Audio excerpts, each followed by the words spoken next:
தேவேந்திரன் வந்து நெடுஞ்சாங்கடையா காலில் விழுந்து வணங்குறான். நாராயணா அருள் செய்யன்னு. சரி என்னப்பா தேவேந்திரா இங்கே காலையில் வந்திருக்கேன், என்ன விஷயம், எந்திரு மங்களம் உண்டாகட்டும் அப்படின்னு. சுவாமி ஒரு வரம் கேட்டு வந்திருக்கேன் அப்படின்னு சொல்கிறான். சரி என்ன வரம் கேளு, எதுவாக இருந்தாலும் தயங்காமல் கேளு அப்படின்னு நாராயணன் சொல்கிறார். ஏன்னா அதை கேட்கப்பான்னு இவர் கனவுலையும் நினச்சிக்க மாட்டார். கேளு அப்படின்னு அவர் மேலோட்டமாக, எனக்கு நீங்கள் யுகாதி காலமாக பூஜை பண்ணிக்கிட்டு இருக்கிற அந்த மரகதலிங்கம் சொர்க்கத்துக்கு வேணும், தரணும்.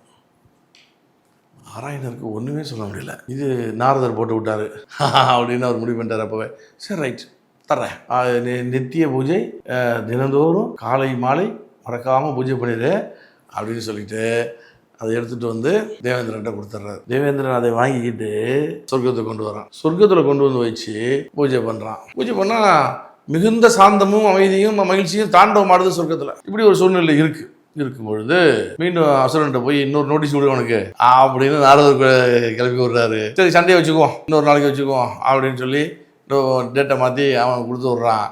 கொடுத்து விடும் பொழுது இப்போ வாங்கிட்டு நாரதரை தெளிவன் போகிறான். என்னங்க நீங்கள் மீண்டும் நோட்டீஸ் விட்ருக்கான், ஒரு வருஷம் அமைதியாக இருந்தவன் மீண்டும் நோட்டீஸ் விட்ருக்கானே. சரி ஒன்றும் இல்லை, நீ என்ன செய்ய, ஒன்றால் அவங்கள துரத்த முடியாது. பராக்கிரமம் வாய்ந்த ஒரு மகா மன்னன் வேணும். அது யாருன்னா பூமியில் இருக்கிறான், பூலோகத்தில் இருக்கான். அவன் பேர் முசுகுந்த சக்கரவர்த்தின்னு பேர். பார்வதி தேவிகிட்டையும் சிவபெருமான்கிட்டையும் ரெண்டு பேருடைய அருளையும் பெற்றவன், வரம் வாங்கினவன். ஸோ அவனுடைய படையை துணைக்கு கேளு, அவன் வந்து அடிச்சிடுவான் என்று ஐடியா கொடுத்து அனுப்புகிறான். இப்போ தேவேந்திரன் வந்துட்டு திருவாரூருக்கு வரான். திருவாரூருக்கு வந்து முசுகுந்த சக்கரவர்த்தி சந்தித்து, எனக்கு நீங்கள் இந்த உதவி செய்யணும், இந்த அசுரர்கள் அப்பப்போ வந்து அச்சுறுத்திக்கிட்டே இருக்காங்க, அவங்கள வந்துட்டு பூண்டோடு அழித்து கொடுத்துடணும், அதுக்கு உங்கள் உதவி வேணும், வாங்க போவோம். சரி வர்றேன். தேவேந்திரன் வந்து கேட்கும்போது இல்லைன்னு மறுக்க முடியாது இல்லையா. சரி வர்றேன்னு சொல்லிட்டு பெரும் படையை திரட்டி கொண்டு சொர்க்கம் போகிறார். யார்? முசுகுந்த சக்கரவர்த்தி. போய் அங்கே கொஞ்சம் ரெஸ்ட் எடுத்துகிட்டு அந்த அந்த டேட் வந்து அன்றைக்கி அந்த சண்டைக்கான நாள் குறிக்கப்பட்ட நாள் வந்தப்போ அந்த போர்க்களத்தில் சந்திக்கிறாங்க அசுரர்களும் முசுகுந்த சக்கரவர்த்தி வீரர்களும். கடும் சண்டை.